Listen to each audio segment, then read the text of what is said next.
Online अपन आ गए क्या? Again a very very good morning to everyone. कैसे हैं आप सभी? बढ़िया है? पढ़ाई कर रहे हैं? पढ़ाई कर रहे हो कि नहीं कर रहे हो? चलिए आइए प्यारे बच्चों, सबसे पहले ईएलपी नंबर 2 का सवाल लगा रहे हो ना यार? बस सवाल लगाते रहो, सवाल ही हमारी जिंदगी है। ईएलपी नंबर 2 सबसे पहला सवाल एक करेक्शन है बच्चों, उसमें लिखा होना चाहिए H2O2। चलेगा? जहां H2O लिखा है सवाल में वहां लिखा होना चाहिए H2O2, पहला करेक्शन। और दूसरा करेक्शन, उसका जो आंसर है वो आंसर हो जाएगा ऑप्शन नंबर 4। कैसे आया बताऊं क्या? पहले करेक्शन बता दो। इसके अलावा ईएलपी नंबर 2 में और कोई करेक्शन नहीं है। चलो कोई डाउट हो तो बताइए। आखिरी सवाल, आखिरी सवाल आपके बैच में नहीं हो पाया था एक्चुअली, वो बीच में शायद क्लास ऐसा हुआ था, नेक्स्ट क्लास आ गई थी। ये सवाल मैंने बाकी बैचेस कराया, आप वाले में नहीं हुआ था। एक्सरसाइज सॉरी ईएलपी नंबर 2 का सवाल नंबर 12 वैसे कितने बच्चों ने कर लिया है? आओ जरा सब लोग देखते हैं।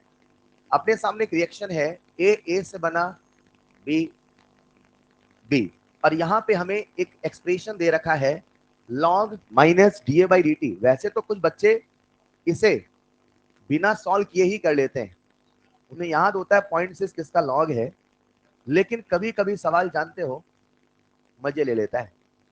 इसीलिए अपने को यह सवाल करना भी आना चाहिए, और इसमें क्या कंसेप्ट छुपा है वो समझिएगा।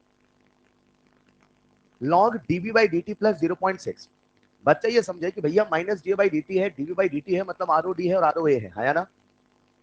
अगर आप इस रिएक्शन का ROR का एक्सप्रेशन खुद से लिखते तो शायद आप ऐसे लिखते, RODA/A बराबर ROAB/B। मैंने ये कह रहा हूं, ये मात्र एक तरीका है, बच्चे और भी तरीके सोच सकते हैं। मैं एक कैलकुलेशन आपसे शेयर कर रहा हूं ताकि आप ऐसे किसी भी सवाल को करने का एक पैतरा समझ पाए। शायद ये मात्र एक तरीका नहीं, और भी बहुत नए नए मेथड आप सोच सकते हैं। RODA/A बराबर ROAB/B, ऐसा ही तो मैं लिखता। मैं कभी भी माइनस da/dt लिखने से बचता हूं क्योंकि थोड़ा सा कठिन लगता है एक्सप्रेशन। हमेशा मैं RODA और ROAB के फॉर्म में ही लिखता हूं। ऐसा सोचो बच्चों, जब आपने इस एक्सप्रेशन को देखा तो आपको यहाँ पे सब कुछ मैच करता नजर आएगा, बस यहाँ लॉग है, यहाँ लॉग। तो ये तो समझ में आता है कि अपने को लॉग लेना पड़ेगा। लॉग लेने के लिए आपने क्या किया प्यारे बच्चों, कि सबसे पहले देखना यहाँ पे कोई नंबर नहीं है, तो आपने क्या किया, ए को उधर भेज दिया। जब ए को उधर भेजा तो अब आपके सामने जो एक्सप्रेशन आया वो कुछ ऐसा आया, ROAB इंटू A/B। डन। अब मैं क्या करता हूं, दोनों तरफ लॉग लेता हूं। जब दोनों तरफ लॉग लूंगा तो शायद ये एक्सप्रेशन हमारे सामने कुछ ऐसा बन के आ जाएगा, log RODA is equal to log ROAB plus log A/B। बच्चों अगर आप इस इक्वेशन और उस इक्वेशन को कंपेयर करते हैं तो आप ये पाएंगे, ये और ये, इन दोनों को कंपेयर करके इक्वेट कर सकते हैं। मैंने ये क्यों बताया, बताता हूं, सवाल कैसा होता तो आप फंस जाते हैं। यहां से एक चीज तो समझ में आती है कि जो 0.6 है वो कुछ नहीं log A/B की वैल्यू है, बोलो हाँ या ना? और अगर ये A/B की वैल्यू है तो बच्चा इतना समझ चुका है कि A/B एक ऐसा नंबर है जिसका log लेने पे 0.6 आता है। और आपको ये log याद होता है अगर, तो पता होना चाहिए वो कितना होता है, 4। लेकिन ऑप्शन में 4 नहीं दिया है। वही वाली बात है कि हमें कई दफा सही नहीं सबसे सही चुनना पड़ता है। तो अगर आप सबसे सही स्ट्रेटजी पे चलते हैं तो आंसर तो फर्स्ट ही पिक करेंगे और बिल्कुल सही है, कहीं कोई दिक्कत नहीं है, कहीं कोई दिक्कत नहीं है। लेकिन इमेजिन करो जो बच्चा ये सारी मेहनत नहीं करता, वो ये सोचता है अरे 0.6 है, 0.6 है, तो आंसर तो 4 ही होगा। आंसर तो, कभी कभी सवाल ऐसे पूछता है, पहला सवाल what is A is to be, और कभी कभी पूछता what is B is to A। जब B इज टू A पूछा होता तो फिर आपको समझना पड़ेगा, तब हमें आंसर को उल्टा करना पड़ेगा। इसीलिए हमें स्टोइशियोमेट्री का भी पूरा समझना था। मैंने पूरा तरीका बताया ताकि मैं उस सवाल से आपको परिचय करा पाऊं। अगर कभी हमसे रेशियो उल्टा पूछे तो पूरा सॉल्व करना भी आना चाहिए। ठीक है बच्चों? ईएलपी नंबर 2 में कुछ और डाउट हो तो पूछ लीजिए। 1 to 5 डाउट। सच में सब कर रहे हो ना यार? ऐसा हर चैप्टर हर जगह करो। थ्योरी क्लास में आपको मैं स्ट्रॉन्ग करा रहा हूं, सवाल बस आप ये करते चलो, जितना है परफेक्ट लेवल पे तैयारी होगी। चलेगा? याद रखना, अभी पिछले 1-2 सालों से थ्योरी पे बहुत सवाल आ रहे हैं, थ्योरी पढ़ना है बच्चों। फिजिकल केमिस्ट्री में बिल्कुल पहचान है न्यूमेरिकल, और आते हैं न्यूमेरिकल, ऐसा नहीं है। लेकिन अभी पेपर आप देखो ना जो हो रहे हैं, उनमें वो थ्योरेटिकल चीजें बहुत पूछ रहे हैं। मतलब फिजिकल केमिस्ट्री जैसे सब्जेक्ट में भी थ्योरेटिकल चीजें पूछी जा रही हैं, तो अपने को गेम के हिसाब से चलना पड़ेगा। थ्योरी पे पकड़ जरूर बना के चलिएगा। एग्जाम्पलर सॉल्व करते रहिएगा, जहां आएगा मैं होमवर्क दे दूंगा। ईएलपी नंबर 2 में कोई और डाउट हो तो बताइए। शायद आज डिस्कशन नंबर 2 बस का था। एक्सरसाइज 1 में आ जाइए। 1 में कोई डाउट हो तो बताइए, नहीं आता है वैसे हो तो बता दो। 1 to 9 any doubt, any doubt बिना संकोच के। हाँ, एक बच्चे डाउट हुआ क्लास के बाहर, कॉमन है तो क्लास में आते नहीं है डाउट। 1 से 9 में चलेगा। आज एक साथ और होमवर्क दे दूंगा, फिर डिस्कशन करेंगे। नेक्स्ट क्लास का होमवर्क लिख लीजिएगा। नेक्स्ट क्लास का होमवर्क, मैं होमवर्क जिस सीक्वेंस में दूं उसी सीक्वेंस में होमवर्क करिएगा प्लीज। नेक्स्ट क्लास का होमवर्क नंबर 1, आज से आप लोग काइनेटिक्स का शॉर्ट नोट बनाना शुरू कर दें। शॉर्ट नोट बनाओ, आपको हेल्प मिलेगी। इलेक्ट्रोकेमिस्ट्री का जिस बच्चे ने शॉर्ट नोट बनाया है और 7 दिन तक जो मैंने आपसे कहा था कि नोट्स और शॉर्ट नोट साथ रख के पढ़ो, आप आजमा के देख लेना। उसके बाद जब 1 महीने बाद आप केवल शॉर्ट नोट पढ़ोगे तो भी लगेगा पूरा चैप्टर हो रहा है। 1 महीने बाद सीधे अगर शॉर्ट नोट्स पढ़ते बिना ये 7 दिन की एक्सरसाइज किए तो शॉर्ट नोट्स भूला भूला लगता है, फिर शॉर्ट नोट्स नहीं याद आता है। शॉर्ट नोट्स का इफेक्ट तभी आएगा जब कोई चैप्टर खत्म हुआ है। एक चैप्टर में आप 12 दिन 15 दिन 16 दिन मेहनत करते हो यार, तो कहीं जाके एक चैप्टर तैयार होता है। उसके बाद जब शॉर्ट नोट के साथ 4 5 6 7 बार पढ़ लो, वो दिमाग में बिल्कुल सेट हो जाता है। फिर शॉर्ट नोट बस पढ़ो तो पूरा चैप्टर का मजा आता है। चैप्टर खत्म होने के बाद गैप कर दो, फिर शॉर्ट नोट्स पढ़ो तो उतना इसेंस नहीं आएगा। देख लेना, आजमाओ करो। मैं नहीं कहता हूँ मेरी बात मानो, सूट करे तो मानना, आजमा के देखो एक बार, चलेगा। मैंने इलेक्ट्रोकेमिस्ट्री 7 बार कह रहा था, 7 दिन तक पढ़ते रहना सब बोला था। उसका रीजन बस इतना था कि बच्चा लगातार 7 8 दिन रिवाइज तो करे पूरा नोट्स। अब याद हो गया, नोट्स शॉर्ट नोट्स, अब शॉर्ट नोट्स पूरा नोट्स का काम करेगा। Is this clear? Next class का होमवर्क होगा सबसे पहला prepare short notes. Start prepare short notes. आज से आप शॉर्ट नोट्स बनाना शुरू कर सकते हैं काइनेटिक्स का, क्योंकि धीरे धीरे हम चैप्टर के न्यूमेरिकल हिस्से को एंटर करें, दैट इज ऑर्डर की ओर। दूसरा होमवर्क होगा टीएलपी नंबर 6। आज ये करना ही करना, चाहे तो आप इसे प्रायोरिटी नंबर 1 कर दो, मतलब आज से जाते ही नोट्स रिवाइज मत करना, पहले एलपी नंबर 6 करना।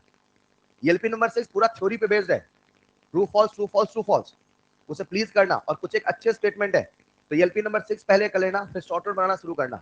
उसके बाद एक्सरसाइज 1 में आइएगा। एक्सरसाइज 1 आज ही आपको 1 to 41 खत्म कर लेना है। जो हो गया, जो नहीं हुआ हो जाना चाहिए। 1 to 41 में जहां तक मुझे याद है 17 20 और 22 शायद देख लेना। 3 सवाल वो फर्स्ट ऑर्डर के आ गए हैं और स्यूडो ऑर्डर के, उनको हटा देना, चलेगा। 17 20 और 22 छोड़ के देख लेना 20 21 है जो भी है, बाकी सब बनने चाहिए आपसे। डन? ये आपका होमवर्क होगा नेक्स्ट क्लास का, जिसका एलपी था ये। आओ आज की क्लास शुरू करते हैं। प्यारे बच्चों, लास्ट क्लास में हम लोग बात कर रहे थे रेट लॉ लिखने पे मैकेनिज्म से, बोलो हाँ या ना। मैंने कहा कि कांस्टेंट की परवाह करनी पड़ सकती है, अपने को वो समझ में भी आना चाहिए। जब मैं अरहेनियस इक्वेशन पढ़ाऊंगा इस सवाल पे बेस्ड एक सवाल और वहां बनाऊंगा, चलेगा। आओ चलते हैं आगे। मैकेनिज्म में ही एक छोटा सा टॉपिक हमसे और पूछता है, एक छोटा सा सवाल हमसे और पूछा जाता है जिसे कहते हैं मॉलिक्यूलैरिटी। क्या कहते हैं? कॉपी में डालिएगा नेक्स्ट हेडिंग मॉलिक्यूलैरिटी। कॉपी में डालिएगा नेक्स्ट हेडिंग मॉलिक्यूलैरिटी। सर मॉलिक्यूलैरिटी क्या है? ये अचानक से कहां से आ गया? मैकेनिज्म वाले सवालों में ही मॉलिक्यूलैरिटी पूछा जाता है, तो पहले समझो मॉलिक्यूलैरिटी होता क्या है। बच्चों मानो ना मानो एक चीज तो मानना पड़ेगा, जो हम बचपन से देखते आते हैं कई दफा वही सच लगने लगता है, भले हमने कभी उसे देखा ना हो। बहुत बहुत छोटा सा एग्जांपल लेता हूं, बहुत छोटा सा एग्जांपल लेता हूं। बचपन से कहा जाता है धरती गोल है। किसी ने, मैंने भी नहीं देखी, आपने भी देखा धरती सच में ऊपर से, हाँ हाँ गोल है बिल्कुल, वेन्स वेरीफाइड। लेकिन बचपन से इतनी बार कहा जाता है, हर टीचर हर इंटरनेट हर जगह नासा की फोटो दिखा दिखा के सब गोल है गोल है गोल है, सारे थ्योरी अजम्पशन बेटा गोल है तो मान लो ऐसा है। समझना मेरी बात को? लेकिन हमने कभी उसे देखा नहीं। इन द सेम वे बचपन से आपका जो सिलेबस है ऐसा स्ट्रक्चर्ड है कि आपके दिमाग में एक वहम बैठाया गया केमिस्ट्री का। वो वहम क्या है सुनिएगा। जब भी कभी कोई रिएक्शन होती है तो एक वहम ये बैठा है कि एक पिक्चर आती है। मैंने कहा नाइट्रोजन हाइड्रोजन की रिएक्शन हुई तो तुरंत बच्चे दिमाग में पिक्चर आई कि नाइट्रोजन का मॉलिक्यूल आया, हाइड्रोजन मॉलिक्यूल आया, दोनों टकराया। हेलो, ये सच में एक थ्योरी है। और सही बताऊं इतने साल में आज भी वो थ्योरी है, लॉ नहीं बन पाया। लॉ ये उस थ्योरी का दिया हुआ है और आपका सारा सिलेबस उसी के हिसाब से स्ट्रक्चर्ड है। और जब मैं थ्योरी में आऊंगा तो बताऊंगा वही बस दुनिया में थ्योरी नहीं है। हमारे सिलेबस में थ्योरी है जिसका नाम है कॉलिजन थ्योरी। क्या नाम है? कॉलिजन थ्योरी का ऐसा मानना है कि दुनिया में जब भी कोई रिएक्शन होगी तो मॉलिक्यूल आपस में टकराएंगे, आपस में, ऐसा उसका मानना है। मैं नहीं कहता हूं this is the only way to proceed any reaction. Collision theory, law नहीं। न्यूटन लॉ है, थ्योरी नहीं है। कॉलिजन लॉ नहीं, थ्योरी है। उस थ्योरी का कहना है कि जब भी कोई रिएक्शन होती है तो रिएक्टेंट के मॉलिक्यूल का आपस में कोलिजन होना जरूरी है, और उसी से कंसेप्ट निकल के आता है जिसका नाम है मॉलिक्यूलरिटी। मॉलिक्यूलरिटी एक कंसेप्ट है जो कॉलिजन थ्योरी से निकल के आया है। और एक सिंपल सा कॉमन सेंस का सवाल पूछता हूं, अगर ये कॉलिजन थ्योरी से निकल के आया है, कॉलिजन लॉ से आया कि थ्योरी से, तो ये एक थ्योरेटिकल कंसेप्ट होगा कि एक एक्सपेरिमेंटल कंसेप्ट होगा? अच्छा, जो थ्योरेटिकल कंसेप्ट होते हैं वो कभी सच नहीं हो सकते? हो सकते हैं। थ्योरेटिकल का मतलब ये नहीं कि वो हमेशा हो, थ्योरेटिकल मतलब है वो हो भी सकते हैं और कुछ कंडीशन में नहीं भी हो सकते हैं। एग्री और नॉट? लिखिएगा first point, derived from collision theory, derived from collision theory. Second point, theoretical concept. Second point, theoretical concept. चलो मान लिया ये कॉलिजन थ्योरी से आया है, ये एक थ्योरेटिकल कंसेप्ट है, लेकिन आखिर ये है क्या? अंग्रेजी में बोलूं कि शुद्ध लोकल भाषा में बोलूं, किसी एलिमेंट्री रिएक्शन में, क्या बोला मैंने, रिएक्टेंट के कितने मॉलिक्यूल टकराए, रिएक्टेंट के कितने मॉलिक्यूल टकराए, यानी कॉलिजन। कॉलिजन वर्ड कहां से आया? कॉलिजन थ्योरी से। किसी भी एलिमेंट्री रिएक्शन में कुल कितने रिएक्टेंट के मॉलिक्यूल टकराए, यही उसकी मॉलिक्यूलरिटी कहलाए। फॉर एग्जांपल, मैंने आपके सामने लिखा A प्लस बी से बना C प्लस डी। हेलो, बताओ रिएक्टेंट के कितने मॉलिक्यूल? ए का एक मॉलिक्यूल, बी का एक मॉलिक्यूल, कुल कितने टकराए? दो। यानी क्या इसकी मॉलिक्यूलरिटी दो होगी? किसी भी एलिमेंट्री रिएक्शन में कुल कितने मॉलिक्यूल, यही उसकी मॉलिक्यूलरिटी कहलाए। अगर आप समझ जाए तो जरा सुनिएगा, आपके सामने एक रिएक्शन लिखा A प्लस बी प्लस सी से बना डी, मान लो। बताओ इसकी मॉलिक्यूलरिटी कितनी होगी? कितनी होगी? गलत। पहले मुझसे पूछो वो एलिमेंट्री है कि नहीं है। पहले मुझसे पूछो वो एलिमेंट्री है कि, अगर एलिमेंट्री है तो मैंने ऐसे बोला, किसी भी एलिमेंट्री रिएक्शन में कुल कितने मॉलिक्यूल रिएक्टेंट के टकराए, वही उसकी मॉलिक्यूलरिटी कहलाए। लिखिएगा नेक्स्ट पॉइंट, किसी भी एलिमेंट्री रिएक्शन में, किसी भी एलिमेंट्री रिएक्शन में, किसी भी एलिमेंट्री रिएक्शन में टोटल रिएक्टेंट के मॉलिक्यूल, टोटल रिएक्टेंट के मॉलिक्यूल जो कोलाइड करते हैं, कोलाइड इसलिए मैंने बोला कि कोलिजन वर्ड को बोलना पड़ेगा, जो कोलाइड करते हैं वही मॉलिक्यूलरिटी है, वही मॉलिक्यूलरिटी है, वही मॉलिक्यूलरिटी है। बच्चों, अगर आज यहां पे दो मॉलिक्यूल टकराए तो आप कहोगे इसकी मॉलिक्यूलरिटी 2 है। इंग्लिश में कई बार सवालों में से कह देते हैं बाई मॉलिक्यूलर, क्या कहते हैं? इन द सेम वे कभी कभी दो मॉलिक्यूल टकराते हैं, लेकिन कॉलिजन थ्योरी जब हम पढ़ेंगे तो ऐसा बताऊंगा, एक से ज्यादा है तो कॉलिजन होंगे, लेकिन अगर एक मॉलिक्यूल है तो वहां पे कॉलिजन नहीं, वहां पे होता है डिकम्पोजिशन। क्या होता है? अगर कभी एक मॉलिक्यूल है, ए से बना बी, ए से बना, तो बताओ इस रिएक्शन की मॉलिक्यूलरिटी बता दोगे क्या? कितनी है? कितनी है? पहले पूछो सर ये एलिमेंट्री है कि नहीं है। यही तो असर्शन रीजन ट्रू फॉल्स का सवाल बनेगा। किसी भी रिएक्शन की मॉलिक्यूलरिटी बता दो, ऐसा नहीं है केवल एलिमेंट्री रिएक्शन के लिए मॉलिक्यूलरिटी बोला जाएगा। ऐसा क्यों सर? फील कराता हूं। अगर मॉलिक्यूलरिटी दो है, अंग्रेजी में बोलोगे बाई मॉलिक्यूलर। अगर एक ही मॉलिक्यूल है तो वो टकराता नहीं, टूटता है, और उसकी मॉलिक्यूलरिटी कितनी होगी? 1। इस इंग्लिश में बोलोगे यूनी मॉलिक्यूलर। लिख लीजिएगा मॉलिक्यूलरिटी अणुसंख्यता, प्राथमिक, लिख लीजिएगा, कुछ नहीं, यूनी मॉलिक्यूलर लिख लीजिएगा। अगर कभी मॉलिक्यूलरिटी 1 है तो उसे हम कहेंगे unimolecular. In the same way अगर मॉलिक्यूलरिटी 2 है उसे हम कहेंगे बाई मॉलिक्यूलर। एक सवाल पूरी क्लास से पूछता हूं, पूछ लो क्या? सरल भाषा में किसी भी एलिमेंट्री रिएक्शन में कितने मॉलिक्यूल टकराए वही तो उसकी मॉलिक्यूलरिटी कहलाए। क्या कभी ऐसा हो सकता है कि -2 टकराया -3 से? क्या कभी ऐसा हो सकता है एक टकराया आधे से? बोलो ना। यानी ये जो कॉलिजन हो रहा है वो कभी भी नेगेटिव होने वाला नहीं है, वो कभी भी फ्रैक्शन होने वाला, वो कभी भी जीरो होने वाला, बोलो ना। हाँ, जीरो मॉलिक्यूलरिटी हो सकता है क्या? यानी देखिएगा next point, next point star बना के, मॉलिक्यूलैरिटी कैन नॉट बी, क्या नहीं हो सकता है, लिखते चलना बच्चों जल्दी जल्दी। Molecularity can not be zero, can not be fractional, can not be negative. Molecularity zero नहीं हो सकता, फ्रैक्शनल नहीं हो सकता, नेगेटिव नहीं हो सकता, तो फिर क्या हो सकता? पॉजिटिव होगा, उसमें भी केवल इंटीजर होगा। पॉजिटिव तो 1.5 भी है, लेकिन फ्रैक्शन नहीं चलेगा, केवल इंटीजर। एग्री और नॉट?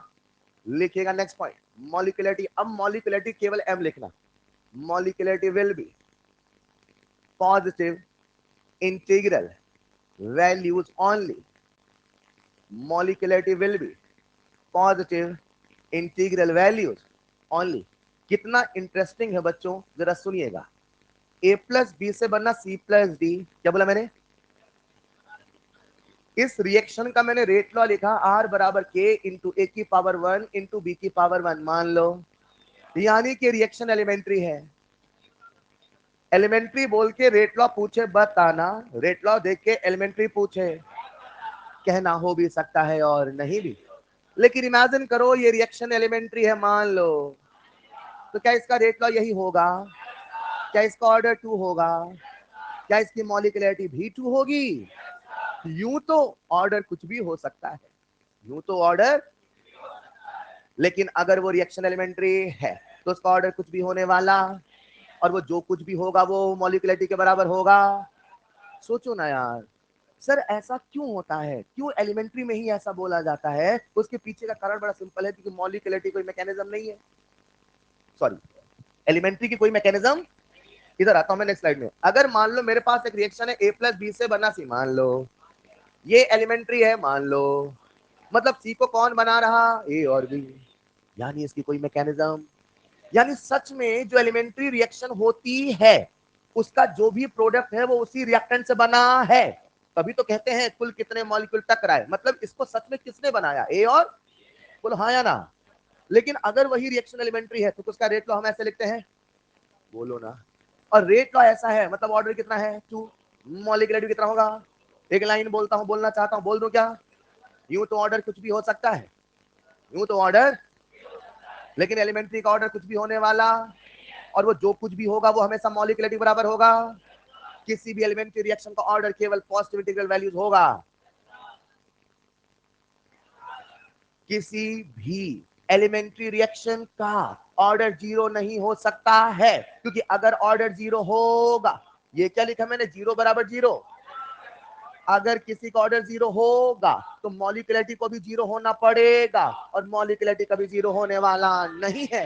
अरे 0 टकराए क्या बनाए, समझ पा रहे हैं क्या? यानी मॉलिक्यूलैरिटी कभी 0 होने वाला, हेलो, एक लाइन कहना चाहता हूं, कह दूं क्या? पहले इसको लिखो, लिखो पहले इसको, लिख ले बच्चों। नेक्स्ट पॉइंट, छापा मार खेलते चलिएगा प्यारे बच्चों। ये 0 बराबर 2 नहीं है, ये ऑर्डर मई में कहोगे सर 0 2 के बराबर कैसे हुआ?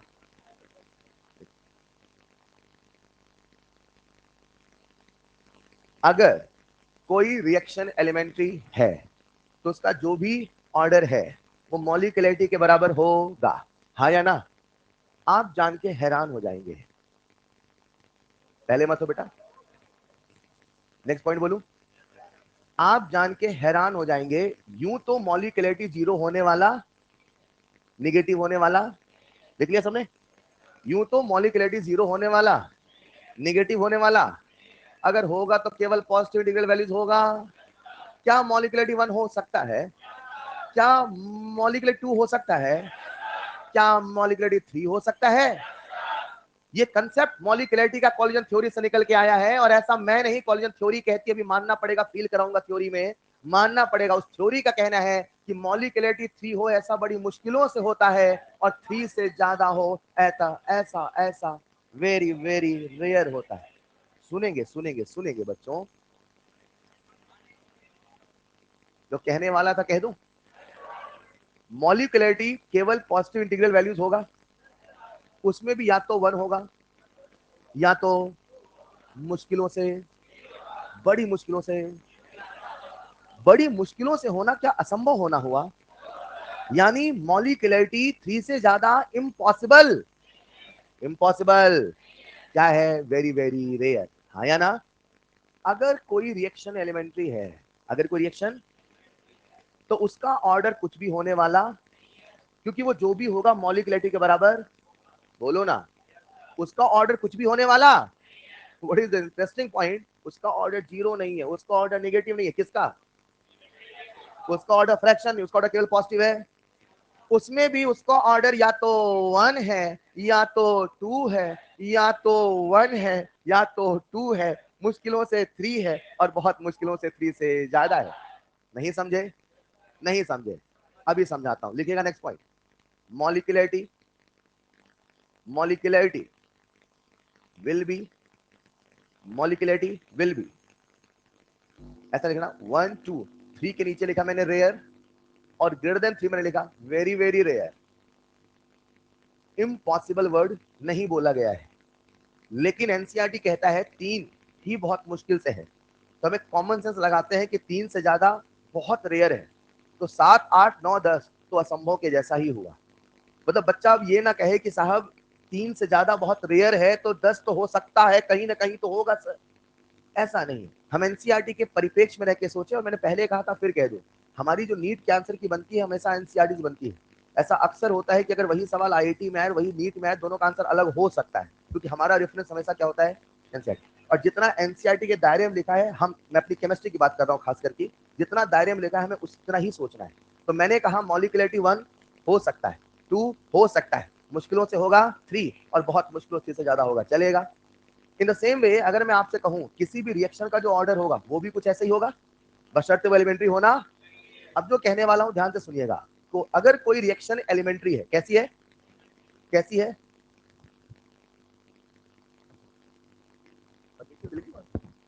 अच्छा, क्या कह रहा था मैं? हाँ, अगर कोई रिएक्शन एलिमेंट्री है, अगर कोई रिएक्शन एलिमेंट्री है, तो उसका जो ऑर्डर है वो मॉलिक्यूलरिटी के बराबर होगा। बोलो हाँ या ना? अब मैं एक सवाल आपसे पूछूंगा, थोड़ा अजीब सा लगेगा, और लगने देना। वो अजीब सा लगना जरूरी है, ठीक? नहीं लगेगा तो समझ नहीं पाओगे जो मैं पूछ रहा हूं, पहले समझना। थोड़ा सा अजीब सा लगेगा, लगने देना, ठीक? सबसे पहला सवाल, ए प्लस बी से बनना डी मान लो, और मान लो ये रिएक्शन एलिमेंट्री है। मान लो अगर ये रिएक्शन एलिमेंट्री है तो इसकी मैकेनिज्म है कि नहीं है? इसकी मैकेनिज्म, यानी सच में डी को किसने बनाया? ए और बी ने। ए आया, बी आया, टकराया, डी बन गया। लेकिन इमेजिन करो ये रिएक्शन एलिमेंट्री नहीं कॉम्प्लेक्स होती। मान लो अगर ये रिएक्शन एलिमेंट्री नहीं कॉम्प्लेक्स होती, तो लेट्स इमेजिन रिएक्शन है ए से बना डी, वही सिंपल जो मैं समझा रहा था। क्या इस कॉम्प्लेक्स रिएक्शन की अपनी मैकेनिज्म होगी? स्टेप नंबर 1, ए से बनना बी, बी से बनना सी, सी से बनना डी। आ जाओ बच्चों, क्या सब? आज बताओ डी को किसने बनाया? अगर डी को ए ने बनाया तो सी ने किसको बनाया? और अगर सी ने डी को बनाया तो फिर डी को किसने बनाया? कुछ अजीब लगा? लगने देना, अभी खत्म नहीं हुआ। डी को किसने बनाया? तो फिर ए कैसे लिख रहे हो? सच बताओ, डी को ए ने बनाया कि सी ने बनाया? दोनों ने बनाया। मतलब आप ऐसे कहोगे सर ए तो था, मगर एक एक जादुई शक्ति आती है, वो आके बना के चली जाती है। ऐसा ऐसा थोड़ी हुआ। सुनिएगा, अगर आपसे पूछा जाए डी को किस मॉलिक्यूल ने बनाया, अगर कह दो ए तो वो सही नहीं, क्योंकि सच में ए ने तो बनाया ही नहीं। अगर कह दो सी तो वो भी सही नहीं, क्योंकि वो आया आके चला गया। नहीं समझे? तो डी को सी ने बनाया, वो तो इंटरमीडिएट है ना यार। और जो रिएक्शन में है ही नहीं, वो तो महज मैकेनिज्म में आया, कहीं पल भर की आया होगा, चला गया। तो अगर कोई आपसे पूछे डी को किसने बनाया, तो ए कह दो तो गलत है, क्योंकि सच में ए ने तो बनाया ही नहीं, ए ने तो बी को बनाया। बी ने सी को, हाँ या ना? और अगर ये कह दो कि डी को सी ने बनाया, तो भी सही नहीं, क्योंकि वो आया आके चला गया। ऐसा नहीं लग रहा इसकी मॉलिक्यूलरिटी, किसने इसको बनाया, ये कहना थोड़ा सा डिफिकल्ट हो रहा है? इसीलिए लोगों ने कहा ये जो मॉलिक्यूलरिटी का कांसेप्ट है, that is defined only for elementary reaction. अगर कभी आपसे किसी कॉम्प्लेक्स रिएक्शन की मॉलिक्यूलरिटी पूछे, तो प्यारे बच्चों आप कहोगे मीनिंगलेस। क्या बोलोगे?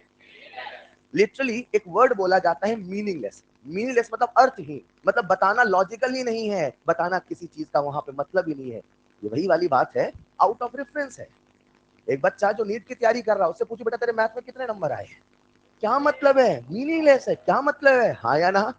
लिखना जरा नेक्स्ट पॉइंट, सीरियस मत हो ना। हाँ लिखिएगा next point, molecularity, molecularity for complex reaction, molecularity for complex reaction is meaningless, molecularity for complex reaction is meaningless. Meaningless को हम बोलेंगे बकवास। क्या बोलेंगे? यानी किसी भी कॉम्प्लेक्स रिएक्शन की मॉलिक्यूलरिटी बताना। एक बार एनटीए वाले सब सुन रहे थे, बोले बच्चे बकवास बोल रहे हैं। उन्होंने सवाल दिया। सवाल क्या दिया? लिखना जरा सवाल। उन्होंने सवाल कुछ ऐसा दिया, 2H2O2 से बना, लिखो बच्चों, 2H2O प्लस O2, 2H2O2 से बना 2H2O प्लस O2। और उन्होंने सवाल के नीचे लिखा था ये रिएक्शन कॉम्प्लेक्स है। कैसी है? और कॉम्प्लेक्स है। और आपसे पूछा था मॉलिक्यूलरिटी। क्या पूछा था? और आपके सामने कुछ इस प्रकार से ऑप्शन दे रखे थे। Option number 1 1, option number 2 0, option number 3 3 and option number 4 meaningless. बताओ प्यारे बच्चों, आप क्या चुन के आओगे? बोलो ना यार, आपकी फील आए कि नहीं आया? सर कॉम्प्लेक्स रिएक्शन की मॉलिक्यूलरिटी बताना सच में इलॉजिकल है सर, क्योंकि उस कंपाउंड को तो कोई और बना रहा है। लेकिन एलिमेंट्री में लॉजिकल नहीं है, क्योंकि सच में प्रोडक्ट को तो रिएक्ट करने को। बोलो हाँ या ना? लेकिन अगर मैं बात करूं किसी कॉम्प्लेक्स रिएक्शन की, तो सच में उस मॉलिक्यूल को बनाने का रीजन कोई और है, हाँ या ना? तो क्या मीनिंगलेस कहना सही होगा? बोलो ना यार। आज आपके सामने सवाल आया और आपसे पूछा है इसकी मॉलिक्यूलरिटी, मुझे लगता है मात्र एक आंसर होगा, आंसर विल बी। लेकिन यही सवाल एक बार एग्जाम में कुछ ऐसे आया। लिखिएगा अगला सवाल। अब उन्होंने यही सवाल दिया, मगर सवाल पूछने का तरीका बदल दिया। पहला सवाल कुछ ऐसा, 2H2O2 से बना 2H2 प्लस O2। और अब उन्होंने इसकी मैकेनिज्म दे रखी थी। अब उन्होंने इसकी मैकेनिज्म दे रखी थी। और मैकेनिज्म कुछ ऐसे बोली थी, सबसे पहले H2O2 से बना H2O प्लस नेसेंट ऑक्सीजन, फिर H2O2 और नेसेंट ऑक्सीजन की रिएक्शन होती है, और फिर बना H2O प्लस O2। सवाल में साफ साफ शब्दों में लिखा था कि जो पहला स्टेप है वो स्लो है और जो दूसरा स्टेप है वो फास्ट है। और अब उन्होंने आपसे पूछा था इसकी मॉलिक्यूलरिटी क्या होगा। बच्चों को इतना अंधा रटा है कि सुनते ही नहीं सवाल क्या पूछा। इसका मॉलिक्यूलरिटी क्या होगा? और आपके सामने थे फिर से चमचमाते हुए चार ऑप्शन। पहला ऑप्शन 1, दूसरा ऑप्शन 0, तीसरा ऑप्शन 2 और चौथा ऑप्शन मीनिंगलेस। क्यों? अभी तो आप 1 बता रहे थे। अच्छा, आज आपने बोला साहब इसका आंसर क्या होगा? मीनिंगलेस। बोलो हाँ या ना? अगर कभी भी कॉम्प्लेक्स रिएक्शन की मॉलिक्यूलरिटी पूछे, किसकी मॉलिक्यूलरिटी? कॉम्प्लेक्स रिएक्शन की मॉलिक्यूलरिटी। हेलो। और ऑप्शन में अगर मीनिंगलेस हो तो आंसर हमेशा मीनिंगलेस ही जाएगा। नहीं समझे? लेकिन प्यारे बच्चों, एक बार उन्होंने फिर से सवाल पूछा और इस बार जो ऑप्शन थे उनकी तस्वीर बदली थी। लिखना जरा। मैं सिखाना क्या चाहता हूं, अगर कभी कॉम्प्लेक्स रिएक्शन की मॉलिक्यूलरिटी पूछे तो हमारा ऑप्शन प्रायोरिटी में क्या जाएगा? मीनिंगलेस। लेकिन सवाल में कुछ इस प्रकार से मॉडिफिकेशन किया गया। अगला सवाल आप सबके लिए, बोलूं क्या? सेम सवाल, तो आप लिख देना for the same problem, for the same problem. मतलब सवाल बदला नहीं है, सब कुछ वही है। फॉर द सेम प्रॉब्लम, वही मैकेनिज्म है, वही कहानी है, सब कुछ वही है। मुझे आप सबका ध्यान चाहिए, थोड़ा सा 5 मिनट तक सुनना प्लीज। वही सवाल आया, लेकिन अब इस बार उन्होंने जो ऑप्शन दिए वो कुछ ऐसे थे। पहला ऑप्शन था 1, दूसरा ऑप्शन था 0, तीसरा ऑप्शन था 2 और चौथा ऑप्शन था 3। अब उन्होंने आपको मजबूर कर दिया, अब उन्होंने आपको मजबूर कर दिया कि आंसर अब आप मीनिंगलेस नहीं दे सकते हो। अब बताओ आपका आंसर क्या जाएगा? अब जो मैं कह रहा हूं सुनिएगा। हाँ ये सच है कि अगर कॉम्प्लेक्स रिएक्शन की कभी हमसे मॉलिक्यूलरिटी पूछे तो आंसर जाएगा मीनिंगलेस। लेकिन अगर ऑप्शन में कभी मीनिंगलेस ना हो, यानी उन्होंने मजबूर कर दिया कि हमें किसी कॉम्प्लेक्स रिएक्शन की मॉलिक्यूलरिटी बतानी है, अगर कभी ऑप्शन में मीनिंगलेस ना हो और आपसे मॉलिक्यूलरिटी पूछे, तो प्यारे बच्चों जरा सुनिएगा एनसीईआरटी क्या कहता है। एनसीईआरटी कहता है अगर किसी कॉम्प्लेक्स रिएक्शन की मॉलिक्यूलरिटी में मीनिंगलेस नहीं है तो एनसीईआरटी कहता है जो आरडीएस स्टेप है, क्या कहता है? मेरे शब्दों को सुना ध्यान से, जो आरडीएस जो आरडीएस, उसकी जो मॉलिक्यूलरिटी है, एक मिनट, ये जो आरडीएस स्टेप है ये एलिमेंट्री है कि कॉम्प्लेक्स है? और ये वाला भी? और एलिमेंट्री के लिए मॉलिक्यूलरिटी डिफाइन है, लेकिन कॉम्प्लेक्स के लिए मॉलिक्यूलरिटी बकवास है। लेकिन इस एलिमेंट्री रिएक्शन का मॉलिक्यूलरिटी बता सकते हो? इस एलिमेंट्री रिएक्शन का मॉलिक्यूलरिटी 1। तो एनसीईआरटी कहता है अगर कभी किसी कॉम्प्लेक्स रिएक्शन की मॉलिक्यूलरिटी बतानी पड़े मजबूरी में, तो जो आरडीएस स्टेप है, मेरे सेंटेंस को पूरा सुनना, जो आरडीएस उसकी मॉलिक्यूलरिटी को ही मेन रिएक्शन की मॉलिक्यूलरिटी मान लिया जाए, उसकी मॉलिक्यूलरिटी को ही मेन रिएक्शन की मॉलिक्यूलरिटी मान लिया, बशर्ते उसमें रिएक्टेंट साइड में कोई इंटरमीडिएट नहीं होना चाहिए। अगर किसी कॉम्प्लेक्स रिएक्शन की मॉलिक्यूलरिटी बतानी पड़े और उसमें ऑप्शन मीनिंगलेस ना, तो उस केस में जो आरडीएस स्टेप उसकी मॉलिक्यूलरिटी को ही मेन रिएक्शन की मॉलिक्यूलरिटी मान लिया जाए, बशर्ते उसमें रिएक्टेंट साइड में इंटरमीडिएट नहीं हो। क्या सिखाता हूं, रुकना। सच में एनसीईआरटी में ये सेंटेंस नहीं लिखा, ये लिखा जो अब बोलने वाला। बोलूं क्या लिखा है? इस रिएक्शन को देख के, इस मैकेनिज्म को देख के कितने बच्चे मुझे इसका रेट लिख के बता सकते हैं? बता दोगे? बताओ जरा कैसे लिखोगे? नेक्स्ट लिख रहा हूं, आर बराबर के इंटू H2O2 की पावर, चेक कर लो, चेक कर लो मैंने जो लिखा ये रेट लॉस सही है कि गलत? इसे हटाऊं कि ना हटाऊं? हटाने की आवश्यकता। अब एनसीईआरटी ने क्या बोला वो सुनिएगा। बोलूं?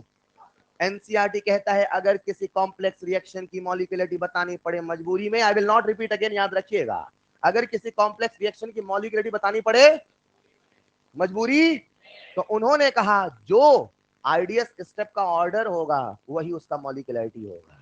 उन्होंने ऑर्डर में लिखा है जो ऑर्डर होगा वही मॉलिक्यूलरिटी होगा। लेकिन अब हमारा कॉमन सेंस कहता है उसका ऑर्डर तभी मानोगे जब उसमें रिएक्टेंट साइड में इंटरमीडिएट नहीं होना, क्योंकि अगर यहाँ पे इंटरमीडिएट आया तो हटाने का सारा कार्यक्रम करना पड़ेगा।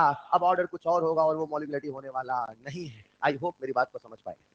एक बार फिर से पूछता हूं, अगर कभी कॉम्प्लेक्स रिएक्शन आया तो आंसर क्या होगा? अगर ऑप्शन मीनिंगलेस है तो आंसर मीनिंगलेस जाए, लेकिन अगर ऑप्शन मीनिंगलेस नहीं है तो अब जो आरडीएस स्टेप, ऐसे सोचो सवाल ऐसे बनेगा, जो आरडीएस स्टेप है उसकी मॉलिक्यूलरिटी को ही मेन रिएक्शन की मॉलिक्यूलरिटी मान लिया जाए, बशर्ते रिएक्टेंट साइड में कोई इंटरमीडिएट नहीं होना चाहिए, क्योंकि जब ऐसा होगा तभी उसका ऑर्डर मॉलिक्यूलरिटी के बराबर होगा। नहीं समझे? कॉपी में लिखिएगा, ये ऑप्शन लिख लिया। अब बताओ इसके हिसाब से हमारा आंसर क्या जाएगा? 1। नीचे एक पॉइंट लिखिएगा ट्रिपल स्टार बना के, नीचे एक पॉइंट लिखिएगा ट्रिपल स्टार बना के। अगर ऑप्शन में मीनिंगलेस नहीं है,